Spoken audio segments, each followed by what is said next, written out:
Hello everyone, so today we are going to learn to do the last type of concentration problem, which is a dilution problem. So this is a problem where we're starting out with a solution and we're adding some water to it to make it more dilute, and then we usually want to calculate the new concentration or maybe the new volume. So there is an equation that we can use in these types of problems, which is actually really nice. So the equation looks like this. M1, and that's capital M, V1 equals M2 V2. So let's go through and write down what each of these variables stands for.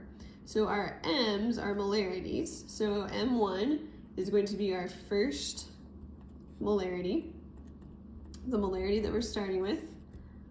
V1 is going to be our first volume.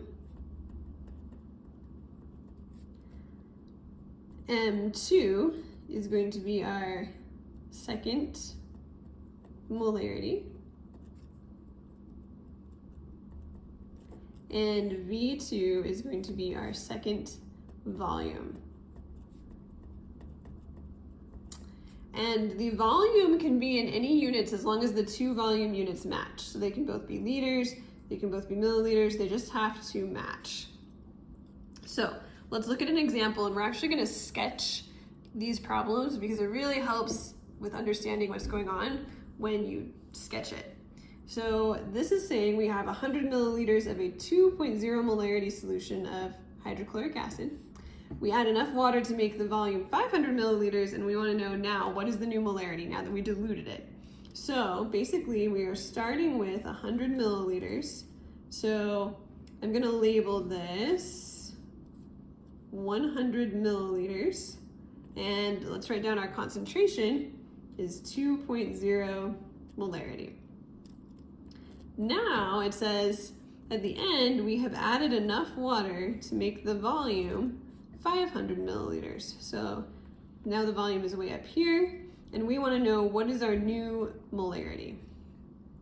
So we can go through and figure out what M1, V1, M2, and V2 are.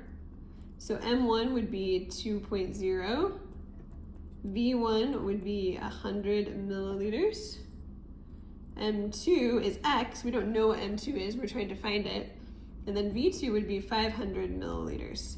Now when you plug this into the equation, you can put the units in because they will cancel out and you'll end up with the correct unit, you'll end up with molarity. Just because I don't have a ton of space, I'm just going to put the numbers in. So remember, our equation is M1 times V1.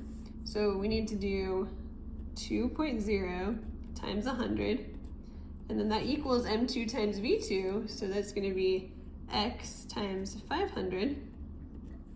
And then just to simplify this down a little bit, we end up with 200 equals 500X.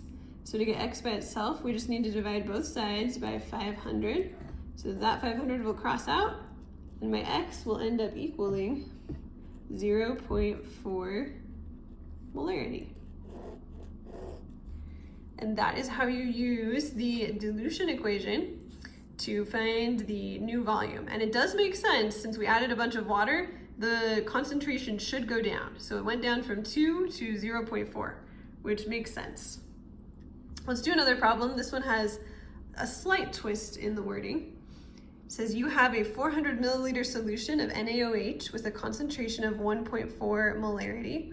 What is the new concentration if you add 300 milliliters to the solution? So let's sketch this out. Again, we're starting with 400 milliliters, so let's say that's about right there. And our concentration is 1.4. And then it says we are adding 300 milliliters. So it's not saying that our final volume is going to be 300 milliliters. That wouldn't make sense because that would be lower. So we're going to add 300 milliliters. So our final volume is actually going to be 400 plus 300, which is going to be 700. So this is where you have to read very carefully, because in this problem, you see it said we add 300 milliliters. In the previous problem, it said we add enough water to make the volume 500 milliliters. So in this first problem, it gave us the final volume, but in the second problem, it gave us the amount of water added. So just be careful when you're reading. It still wants us to find the new concentration.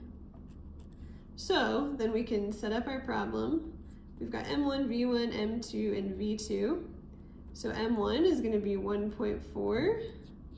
V1 is going to be 400. M2 is going to be X. And V2 is going to be 700. And then we will plug everything in. So 1.4 times 400 equals X times 700.